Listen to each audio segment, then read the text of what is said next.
વિધાનસભાની પેટા ચૂંટણીના ઉમેદવાર ભાઈ શ્રી રાજેન્દ્રભાઈના ફોર્મ ભરવાના પ્રસંગે યોજાયેલ આ સભામાં ઉપસ્થિત આપણા રાજ્યના આરોગ્ય મંત્રી માન્ય શ્રી ઋષિકેશભાઈ, આપણા પ્રભારી મંત્રી અને સહકાર મંત્રી માન્ય શ્રી જગદીશભાઈ વિશ્વકર્મા, સર્વ માન્ય ધારાસભ્યશ્રીઓ, સંસદ સભ્યશ્રીઓ, પ્રમુખ શ્રી ગિરીશભાઈ, સર્વ હોદ્દેદારશ્રીઓ, કડી શહેર અને તાલુકાના સર્વ હોદ્દેદારો, કાર્યકર ભાઈઓ અને બહેનો, મારે વિશેષ સમય નથી લેવો, પણ આપણા રાજેન્દ્રભાઈને પાર્ટીએ જે ગઈકાલે વડાપ્રધાન માનનીય નરેન્દ્રભાઈ મોદીજી, આપણા રાષ્ટ્રીય અધ્યક્ષ શ્રી જેપી નડ્ડાજી,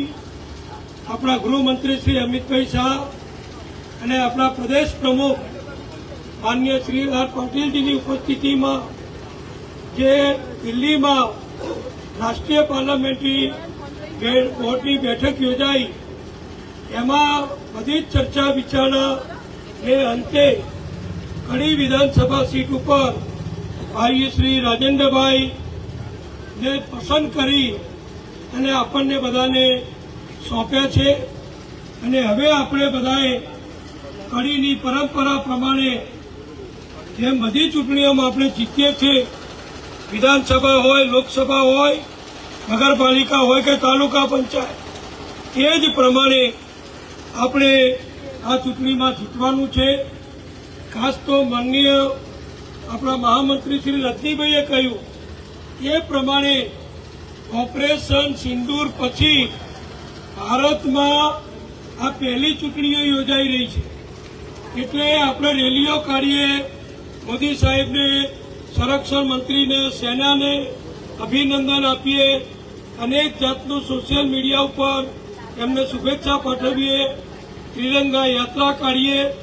આ બધું આપણે જે કર્યું, પણ એનું પરિણામ શું, પ્રજા એને કેવી રીતે જુએ છે એ બતાવવાનું એક નક્કર કામ એ બહુ ઓછા લોકોના ભાગમાં આવતું હોય છે.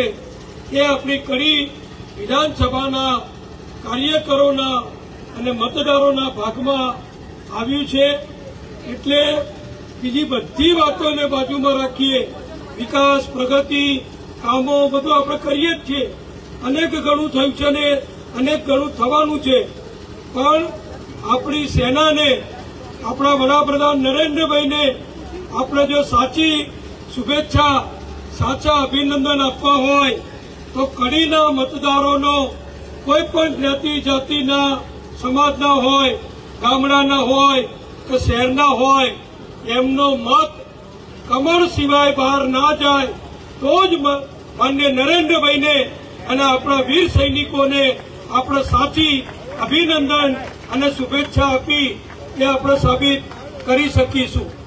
આપણે ત્યાં બધા જાણીએ છીએ કે લગભગ 80 કરતાં વધુ સમાજના, દલિત સમાજના, અનુસૂચિત જાતિ સમાજના, અમદાવાદના, મહેસાણાના, કડીના બધા જ અગ્રણી વરિષ્ઠ કાર્યકરોએ, ભાઈઓ બહેનોએ ઉમેદવારી માટે અરજી કરી હતી.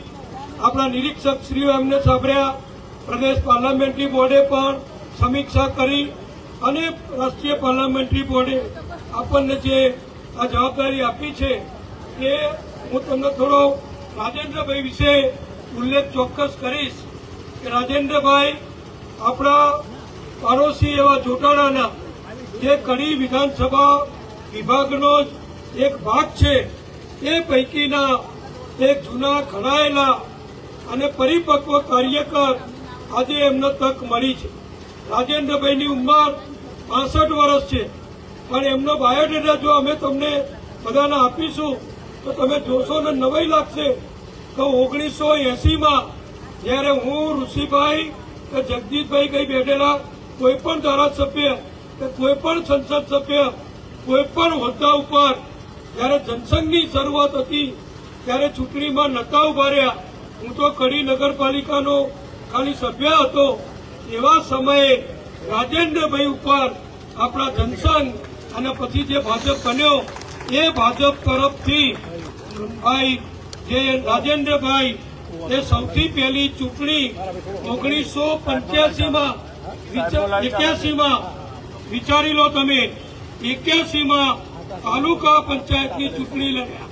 હવે આપણે તો 30 વર્ષથી ભાજપની સરકાર છે, કોઈ આંદોલન કરવાનું નથી થતું, કોઈ જેલમાં જવાનું કે પોલીસને પકડવાનો કોઈ પ્રસંગ નથી આવતો. પણ આ રાજેન્દ્રભાઈ આપણા ઉમેદવાર 1981માં જ્યારે કોંગ્રેસની સરકાર હતી ત્યારે મોંઘવારી વિરુદ્ધના આંદોલનમાં એ પોલીસે એમની 25/5/81ના રોજ ધરપકડ કરી હતી અને એ જમાનામાં 7 દિવસ સુધી જેલમાં રહેલા હતા એવા પરિપક્વ અને ઘડાયેલા કાર્યકર. 1983માં બેકારી વિરુદ્ધ જે આપણા પક્ષે ભાજપે આંદોલન કર્યું એમાં પણ એમણે સક્રિય ભાગ લીધો અને 3 દિવસ એ વખતે પણ પોલીસે એમને જેલમાં પૂરેલા. એટલે 10 દિવસ સુધી તો પહેલા જેલમાં રહેલા જ છે. એ પછી 1985માં જ્યારે અમે કોઈ ચૂંટણી નતા લડતા એ વખતે આપણા ભાજપ તરફથી એમને વિધાનસભાની ચૂંટણી જોટાળા સીટ હતી અનુસૂચિત જાતિની, એના ઉમેદવાર બનાવવામાં આવેલા અને એ વખતે આપણી શરૂઆત હતી છતાં પણ ફક્ત 4300ના નજીવા મતે એમની એ વખતે હાર થયેલી. એટલે આટલા બધા જૂના કાર્યકર છે, 81 લોકોએ મગેલા, 81ના બાયોડેટામાં આટલો બધો સંઘર્ષ, આટલી બધી પક્ષ માટેની જે ભોગ આપવાની કામગીરી એ કોઈનામાં નહોતી, એ પણ પાર્ટીએ ધ્યાનમાં લીધું છે. અને એમણે જે રીતે પક્ષના કાર્યકર તરીકે કામ કર્યું અને એ પછી પક્ષે એમના ગુજરાત અનુસૂચિત જાતિ વિકાસ કોર્પોરેશનમાં 2017માં ડિરેક્ટર બનાવ્યા. મહેસાણા જિલ્લામાં અનુસૂચિત મોરચાના 1981 થી 84 સુધી જ્યારે દલિત સમાજ અનુસૂચિત જાતિ સમાજમાં આપણે ઘણું કરવાનું બાકી હતું ત્યારે એમને જિલ્લાના અધ્યક્ષ તરીકે જવાબદારી સોંપવામાં આવેલી.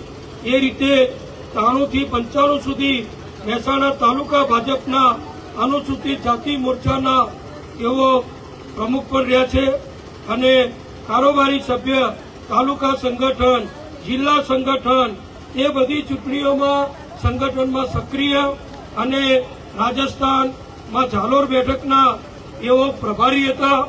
આવા આપણા આ ઉમેદવાર 2006માં મહેસાણા તાલુકા ભાજપના સંગઠનના પ્રભારી હતા, 2003 થી 6 કાર્યાલયના પ્રભારી હતા અને કારોબારીના આમંત્રિત સભ્ય અને પ્રદેશના 3 થી 6 અને 6 થી 9 પ્રદેશ કારોબારીના આમંત્રિત સભ્ય. આમ જુઓ તો કેટલી બધી લાંબી કારકિર્દી. એ પછી આજે જ્યારે એમને ધારાસભ્ય બનવાની આપણા ભારતીય જનતા પક્ષે આટલી મહેનત, આટલો ભોગ અને આટલી જે જવાબદારીઓ ઉપાડ્યા પછી આપણે કડીને આ જવાબદારી સોંપી છે ત્યારે મને વિશ્વાસ છે કે કડી શહેર, તાલુકો, નગરપાલિકા, તાલુકા પંચાયત, ધારાસભ્ય બધા જ જિલ્લાઓના આપણા પધાર્યા છે, બધા સંસદ સભ્યો, ભાઈ વિનોદભાઈ આપણા સંયોજક અને અશોકભાઈ ચૌધરી ડેરીના ચેરમેન અને આપણે બધા સાથે મળી અને જંગી બહુમતીથી એમને વિજયી બનાવીએ એવી આપ સૌને વિનંતી કરું છું. અને આપણી એકતા, આપણું સંગઠન, આપણી શિસ્ત એ કડીની હું જ્યારે પાર્લામેન્ટરી બોર્ડ હોય કે પક્ષની કોઈ અગત્યની મોટી મિટિંગ હોય હંમેશા બધા મંત્રીશ્રીઓ, ધારાસભ્યો કડીના વખાણ કરતા હોય છે, કડીની એકતા, કડીની શિસ્ત એના વખાણ કરતા હોય છે.